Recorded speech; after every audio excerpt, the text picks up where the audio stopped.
Assalamualaikum warahmatullahi wabarakatuh. Salam sejahtera bagi kita semua. Salam. Om Swastiastu, Namo Buddhaya, salam kebajikan. Merdeka! Ya, puji syukur kepada Allah Subhanahu wa Ta'ala atas segala karunia-Nya sehingga kita dapat bertemu kembali di acara webinar kesejarahan episode 10 yang diselenggarakan oleh Museum Perumusan Naskah Proklamasi dalam rangka memperingati Hari Ulang Tahun ke-76 Republik Indonesia. Oke, matur nuwun Mas moderator dan Bapak Ibu panitia, terus kemudian Mas Iwan dan peserta webinar pagi ini. Saya di sini diminta untuk mendongeng atau menceritakan sejarah perang 4 hari, dan ini sebenarnya tidak kalah besar, tidak kalah dahsyat dengan serangan umum Maret 1 Maret yang sering diangkat gitu di Jogja. Nah, ini ada banyak sekali fakta-fakta yang menarik, bukan hanya masalah kehebatan Slamet Riyadi, tapi juga kekejian dari orang-orang Belanda. Itu. Izinkan saya share screen. Sudah tampil ya, Mas moderator? Sudah, Pak Heri. Sudah. Oke. Ini saya memberi perspektif yang lain juga, artinya memberi panggung dalam sejarah perang, bahwa orang desa, masyarakat kecil itu jarang sekali digelarkan panggung gitu. Kebanyakan kan wah tentara, itu sampai sekarang pun masih kuat itu. Bisa dikaitkan ketika kita memperingati malam tirakatan, acara 17-an malam, itu selalu diceritakan ada kehebatan tentara, itu orang yang panggul bedil, tapi wong desa, wong kecil, akar rumput ini jarang sekali dikemukakan, itu diudar kisahnya. Padahal tanpa wong cilik, tanpa wong desa ini, para pemuda atau tentara TP itu nggak akan bisa bertahan, karena ini yang menyediakan logistik gitu. Nah, ini nanti akan saya beberkan juga keterlibatan wong desa. Ini jadi saya mengambil judul Pemuda dan Wong Deso dalam Perang Kemerdekaan di Solo. Nah, kita harus mengetahui dulu kronologi sekaligus setting sejarah gimana sih kemunculan perang itu sendiri, tanggal 7 sampai tanggal 10 kan itu. Nah, awalnya adalah tanggal 21 Desember 1948, itu agresi militer kedua atau aksi polisionil kedua. Ini tentara masuk ke Solo itu. Nah, sekedar untuk mengetahui aja bahwa Solo saat itu ada sekitar 2.000 tentara pelajar atau pasukan Indonesia itu melawan sekitar 1.400 tentara Belanda. Jadi 2.000 tentara Indonesia melawan musuh 1.400. Nah, walaupun itu kurangnya jumlah kita cukup banyak, tapi yang menjadi catatan adalah teknologi atau peralatan perang yang nanti Mas Iwan lebih paham itu, ini cukup canggih banget. Untuk Belandanya lebih canggih. Ada tank, ada panser, kita masih bambu runcing, mereka sudah memegang Bram itu. Lah ini jadi dengan ukuran itu, dengan kemampuan tentara kita yang sangat terbatas, mampu memukul mundur tentara Belanda itu. Nah, kemudian perang pertama, serangan umum pertama adalah 8 Februari 1949. Jadi tentara Indonesia menyerang kecil-kecilan gitu, karena jumlahnya cukup kecil juga itu. Artinya apa? Dibagi. Ada namanya Welkres gitu. Nah, kemudian jika dibagi menjadi sub Welkres. Welkres ini Karesidenan Surakarta. Nah, kalau Subrekes itu ada yang jatah Soekarjo, ada yang jatah Boyolali. Nah, jadi setiap Welkes itu ada sekitar 6. Nah, 6 sampai 7 lah gitu. Nah, kemudian lanjut lagi 2 Mei 1949 serang umum kedua. Itu juga tidak banyak menghasilkan juga, hanya saja menunjukkan bahwa oh ini loh tentara Indonesia masih bisa bertahan, masih bisa melawan. Untuk gambar sebelah kanan itu di belakang Mangkunegaran. Itu. Jadi Belanda sudah tembak-tembakan ini. Nah, kemudian 3 Agustus 1949 keluar perintah gencatan senjata. Nah, dari presiden. Woi, tanggal 7 ini harus selesai gitu. Jangan sampai baku tembak lagi. Nah, oleh Samariyadi, titah itu masih ada waktu, itu disambut dengan ide yaitu serangan perpisahan. Oke, kita habisi dulu sebelum sampai tanggal 7 gitu. Nah, itu dihabisi gitu sampai tanggal sekitar tanggal 8 10 lah, 9 itu. Nah, 9 itu Samariyadi harus mengeluarkan serangan perpisahan. Jadi selama serangan umum 1, 2 itu hanya kecil-kecilan. Nah, pada saat perang 7 sampai tanggal 9 itu sangat kuat sekali. Nah, ini potret pemuda. Umurnya piro to? Nah, biasanya kalau pemuda itu ini anak yang masih duduk di bangku SMP, SMA, bayangkan udah panggul bedil itu. Biasanya kalau kita kan anak-anak SMP, SMA ya nge-game. Nah, terus kemudian gabur doro, dolanan doro. Lah itu sudah diminta juga untuk solidaritas perang itu. Nah, andreknya itu sangat kuat, jadi nyali. Ini bahasa Belanda ya. Jadi gairah atau semangat untuk perang ini sangat kuat dan nekat itu. Anak muda ini. Nah, yang paling menarik adalah ini bersaing unjuk kekuatan. Jadi para pemuda itu kan banyak sekali regunya rayon itu. Nah, itu setiap pasukan berbeda sendiri, sekalipun itu TP tapi kelompoknya berbeda. Oh, ini dikepalai oleh Pak Indro, ini dikuasai oleh Murtio Jungkung gitu. Nah, ini ternyata mereka saling unjuk kekuatan. Apa bersaingnya? Melucuti tentara Belanda.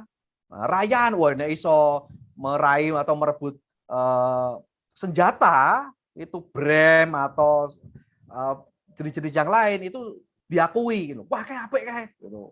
Nah, ini yang menjadi unjuk kekuatan. Jadi anak-anak muda ini benar-benar gairah perang anak muda ya. Itu. Terus kemudian mereka potret pemuda ini juga lagi kasmaran.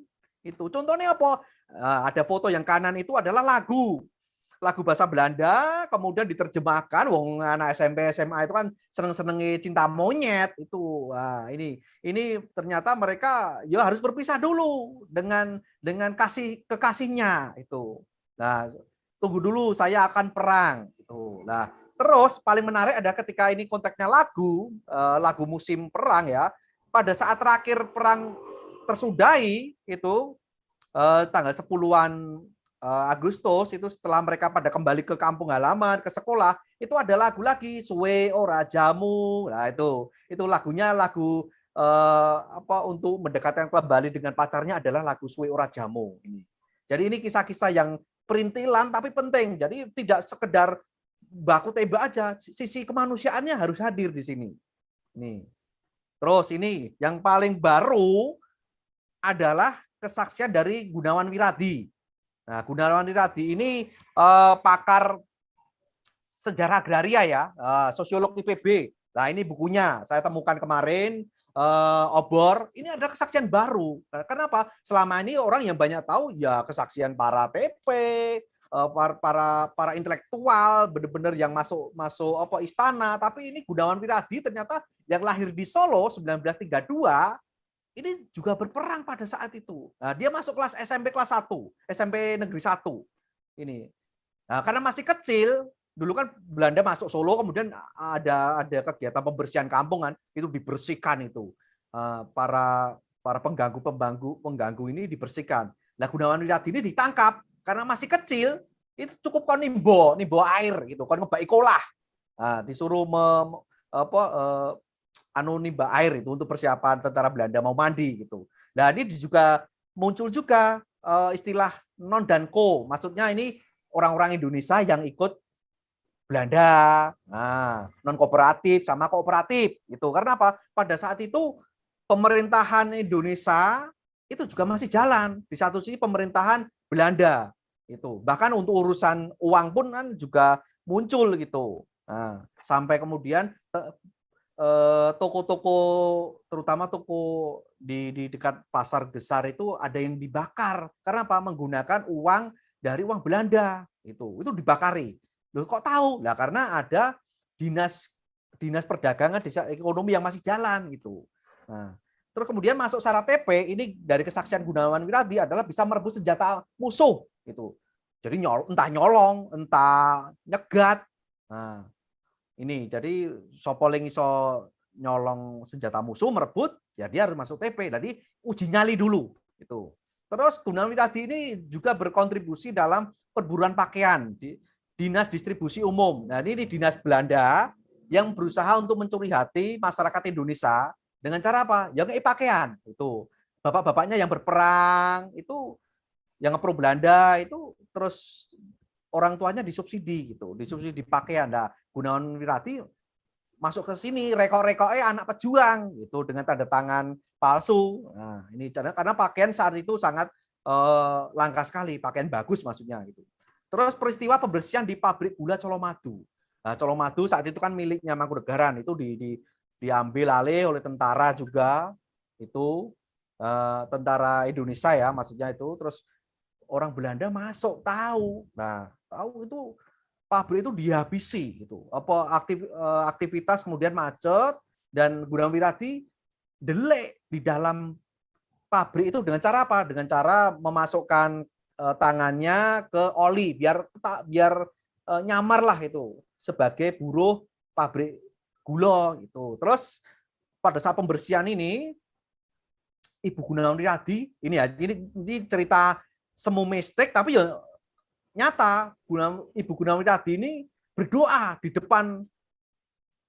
depan rumahnya. Padahal itu di atas itu udah pesawat cocor merah itu udah nembakan terus. Kiri kanannya habis, tapi di rumah yang ditempati Gunawan Wiradi ini aman gitu. Karena ibunya berdoa membacakan mantra di depan pintunya. Itu kesaksian Gunawan Wiradi gitu. Terus ada lagi sekolah ini harus tutup. Kalau tidak gurunya akan digantung. Karena sekolah-sekolah itu para guru juga yang ngepro Belanda itu tetap menjalankan aktivitasnya sebagai guru. Nah, Gunawan Wiradi bersama teman-temannya pasang pamflet itu. Nah, akhirnya guru yang nekat akan digantung. Artinya guru yang membangkang, yang ngepro Belanda tadi akan digantung. Nah, ini terus ada lagi tembok Kasunanan. Nah, ini berkaitan dengan grafiti grafiti Jokowi yang diore-ore gitu. Ini relevan banget. Jadi saat itu Gunawan Wiradi nyurek-nyurek itu. Hei para mahasiswa Belanda, pulanglah ke negerimu untuk belajar lagi. Kami bisa mengurus negeri kami sendiri gitu. Karena apa? Tentara Belanda saat itu kan umurnya 20-an, belasan juga itu diterjunkan untuk melawan tentara Indonesia ini. Nah, mereka di ultimatum ini dengan tulisan. Nah, ini yang tanda merah ini Pak Hendro, saya pernah wawancara. Itu hebat sekali ini ketua rayon setelah Indonesia merdeka, terus kemudian tahun 70-an 80-an beliau ke Belanda menjadi penyiar radio, ke pulang Solo saya wawancara. Nah, ini berani merebut senjata di daerah Seluringan. Itu sebelum perang 7 Agustus sih gitu, sekitar Juli. Nah, caranya apa? Naik andong. Jadi ada 4 orang, 3 orang menyamar sebagai petani, pakaian petani. Nah, dari Sukoharjo menuju Solo itu. Nah, kalau Pak Indro ini pakai pakaian biasa, tetap pakaian perang. Itu naik andong di belakang, tapi untuk Pak Indro yang di belakang, untuk teman-temannya yang menyamar petani tadi di depan itu. Nah, itu sekitar terjadi di Celuringan. Jadi ada sekitar 4 orang tentara Belanda itu ditembaki. Mati semua, terus diambil. Nah, ada satu yang selamat tentara Belanda. Itu akhirnya edan, gila itu. Artinya benar-benar gila. Itu dia akhirnya dipulangkan ke Belanda karena menderita kejiwaan itu. Ya karena mereka mentalnya nggak siap. Sementara tentara pelajar ini perai setan, istilahnya nggak takut sama sekali ini. Terus kelompok anak muda banyak ya para rayon-rayon ini berjalan ke daerah Karanganyar karena ini sudah terbagi ke subwekres. Nah, mereka berhamburan. Perang terus kalau perut nggak diisi ya akan lemes.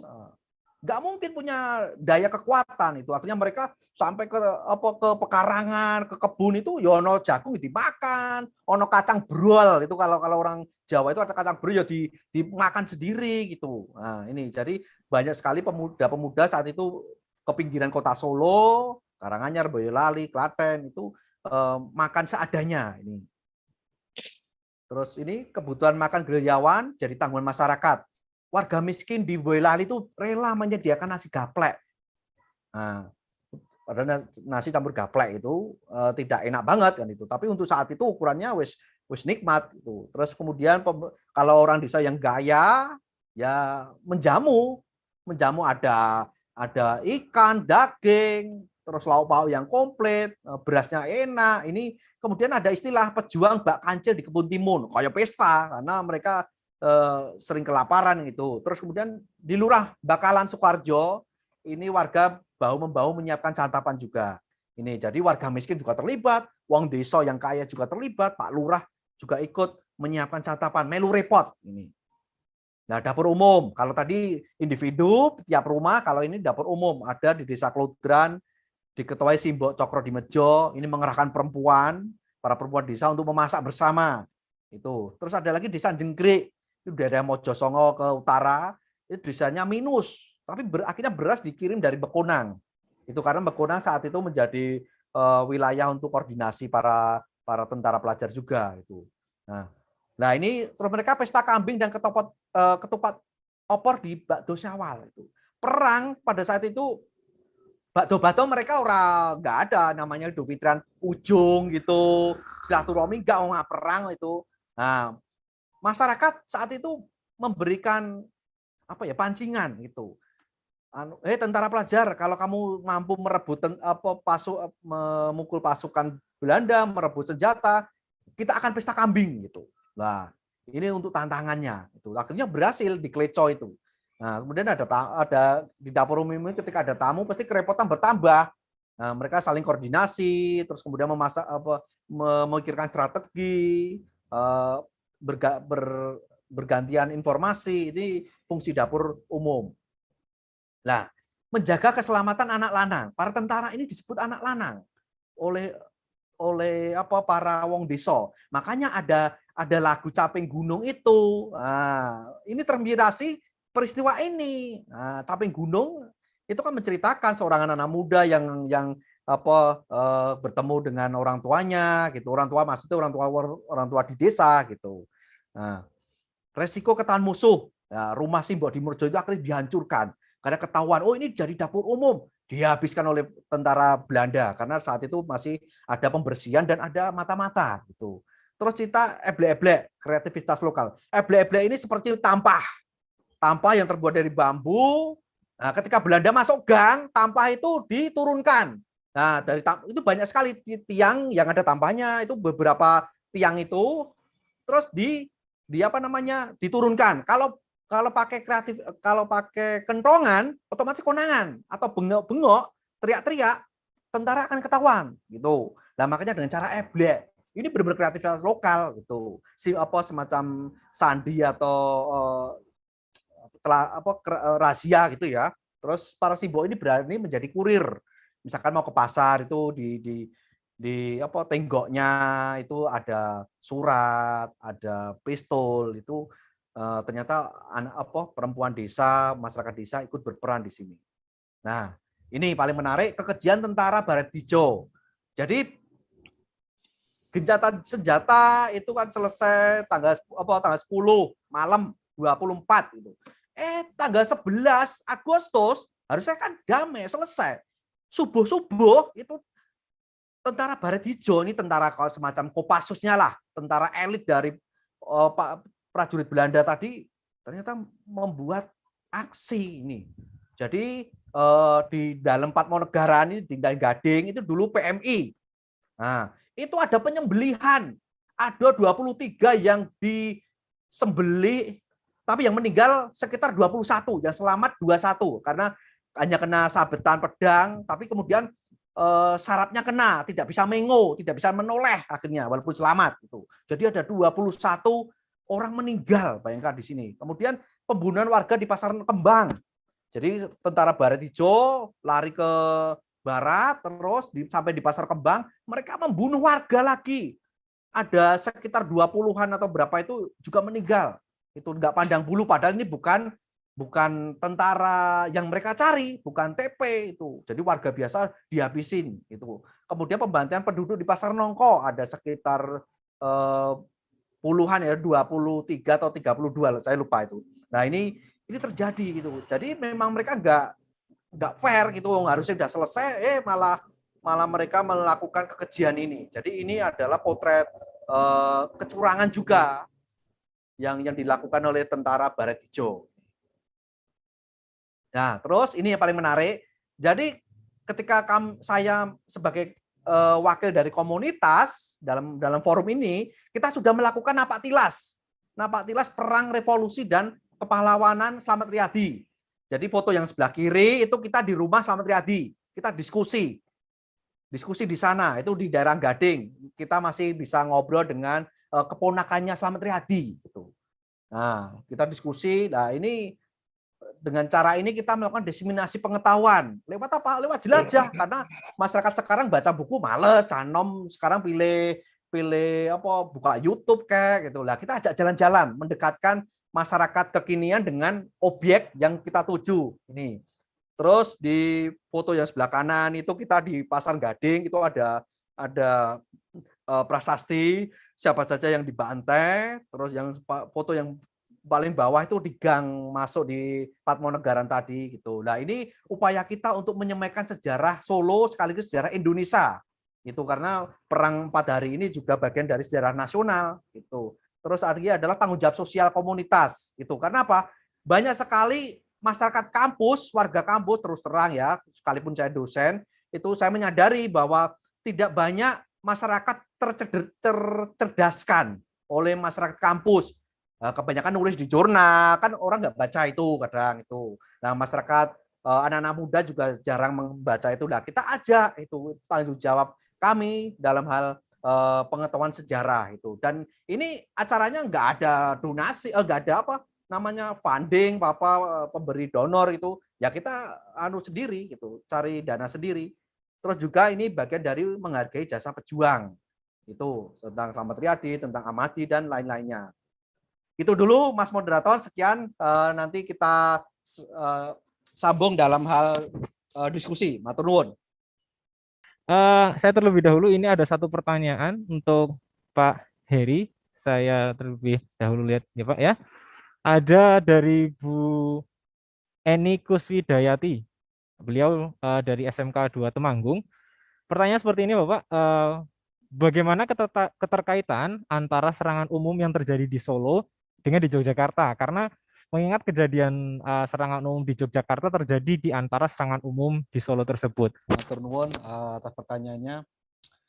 Kaitan antara peristiwa di Jogja dengan di Solo saat itu yang paling bisa gampang dibaca bukunya Julius Pur ya, tentang Der Tod nang Jogja. Ini lumayan enak dibaca untuk kalangan umum. Di situ dijelaskan bahwa Jogja memang diserbu dulu karena saat itu adalah untuk ibu kota. Jadi yang diserang adalah ibu kota Indonesia itu.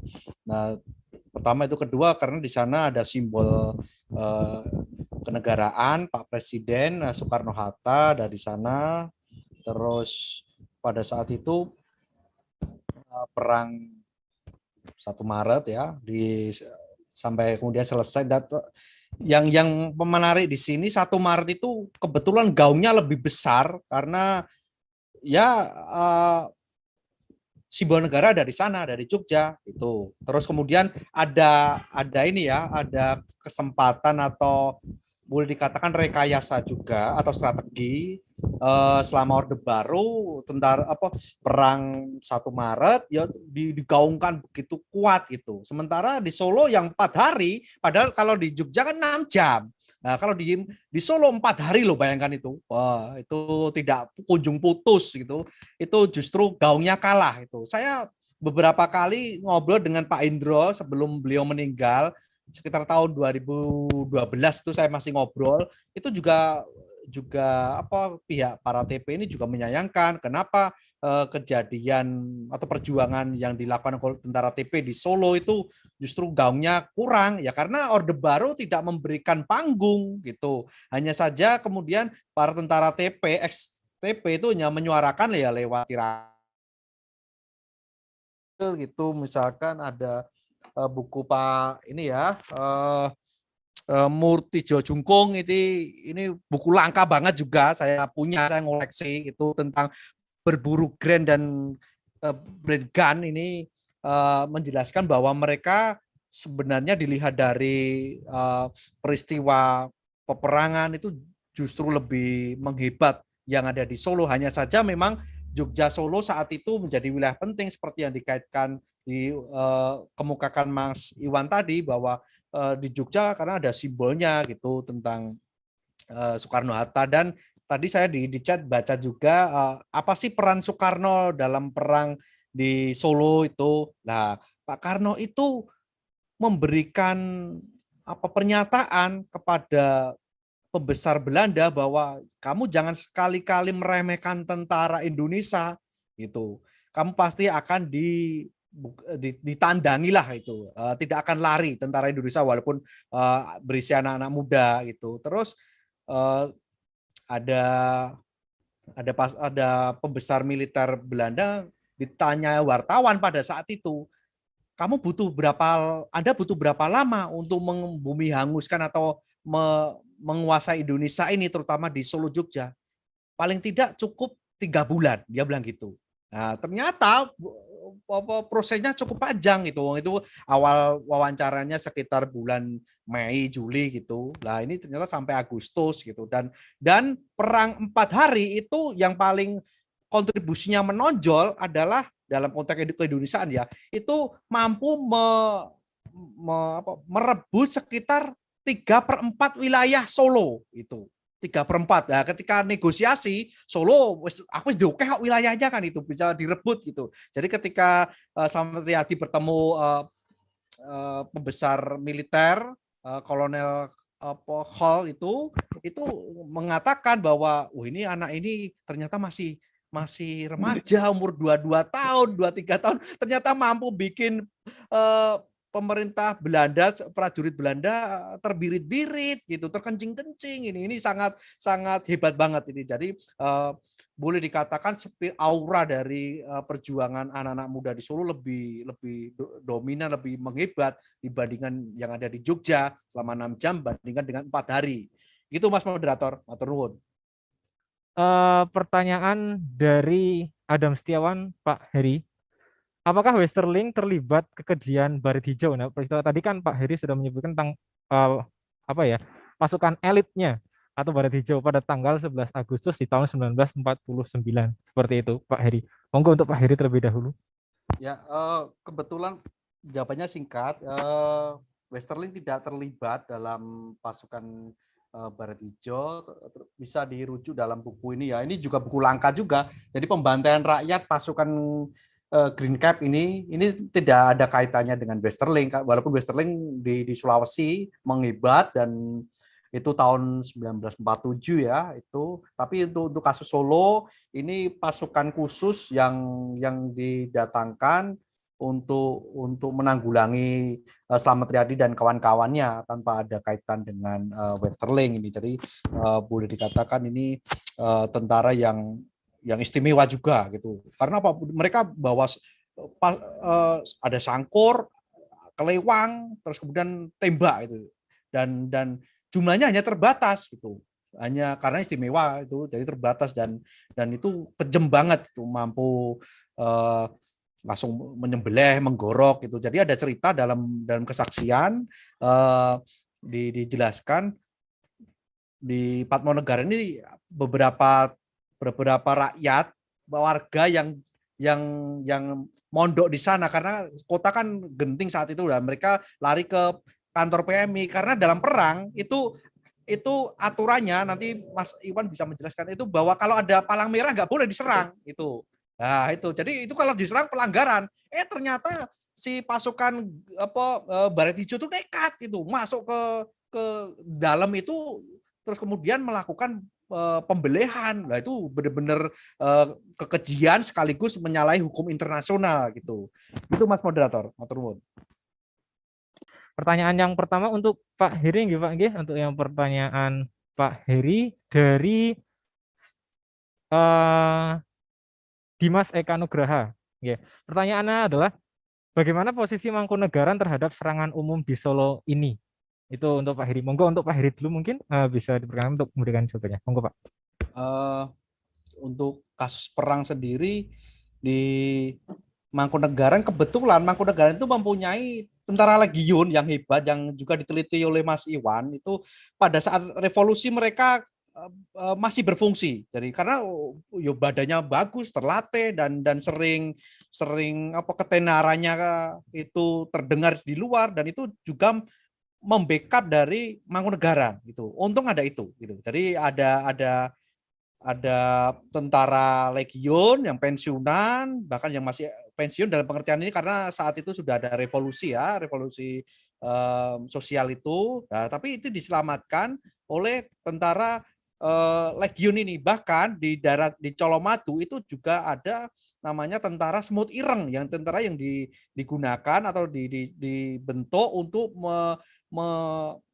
melindungi aset-aset Mangkunegaran itu. Jadi tidak ada penyerobotan itu. Karena apa? Kita harus pahami juga bahwa saat perang revolusi itu, perang kemerdekaan itu, banyak sekali kesempatan-kesempatan yang digunakan oleh penjahat gitu. Bahkan oleh tentara sendiri. Karena apa? Ya itu yang ngerampok untuk apa biaya perang, padahal ya dikantongi dewe gitu, banyak sekali gitu. Jadi ada studi juga itu. Jadi judulnya Bandit dan Pejuang di Simpang Bengawan itu. Nah, ini jadi saat itu kerusuhan itu digunakan kesempatan para bandit yang menyamar jadi prajurit atau tentara, banyak itu justru malah menggarong masyarakat yang kaya-kaya, para juragan ini. Jadi dengan adanya tentara legiun, Mangkunegaran relatif aman gitu. Gitu Mas, matur nuwun. Oke. Baik, seperti itu. Pak Heri mungkin mau menanggapi sedikit Pak, masih ada waktu, tentang histori gitu Pak. Oh ya, ini berkaitan juga masalah perspektif. Jadi kalau seperti saya tadi berusaha menghadirkan sisi lain dalam perang, yaitu peran dari wong cilik, wong desa gitu. Nah, bagaimana cara pemilihan perspektif? Nah, ini tergantung kepentingannya juga. Ini mau mengangkat apa? Karena kalau didominasi militer, tentara, ya kurang berwarna juga, seolah-olah dalam perang itu tidak hadir narasi wong cilik itu. Nah, pertama itu. Kedua, penulisan atau cerita, pembuatan cerita sejarah itu berkaitan juga dengan jiwa zaman gitu. Era Orde Baru jelas militer menjadi panggung utama gitu, mendapatkan panggung utama seperti yang saya kemukakan tadi, perang di Jogja Maret itu justru didengung-dengungkan terus gitu. Lah ini tergantung sudut pandang dan kepentingannya gitu. Kalau sekarang ya lebih terbuka ketika terutama setelah era reformasi, kemudian keran sejarah kebebasan menulis sejarah terbuka dan tidak ada lagi konflik itu, artinya tidak ada ancaman itu, dan ini para masyarakat bisa menceritakan ulang tentang dapur umum, terus kemudian jejak-jejak sejarah seperti yang saya kemukakan itu. Penting juga menuliskan jejak sejarahnya yang sampai sekarang yang masih tersisa apa, misalkan di rumahnya Slamet Riyadi, kemudian kalau di Patmonegaran itu sudah hilang, digantikan toko atau warung itu dituliskan adalah dalam konteks untuk pelestarian heritage gitu. Jadi bukan cerita penting, tapi untuk kedepannya apa sih kan itu, jut ngopo kan gitu. Lah ini yang penting adalah untuk napak tilas, kemudian untuk merawat heritage gitu. Gitu Mas. Jadi tergantung juga sudut pandang, terus kemudian jiwa zamannya apa gitu. Gitu, matur nuwun.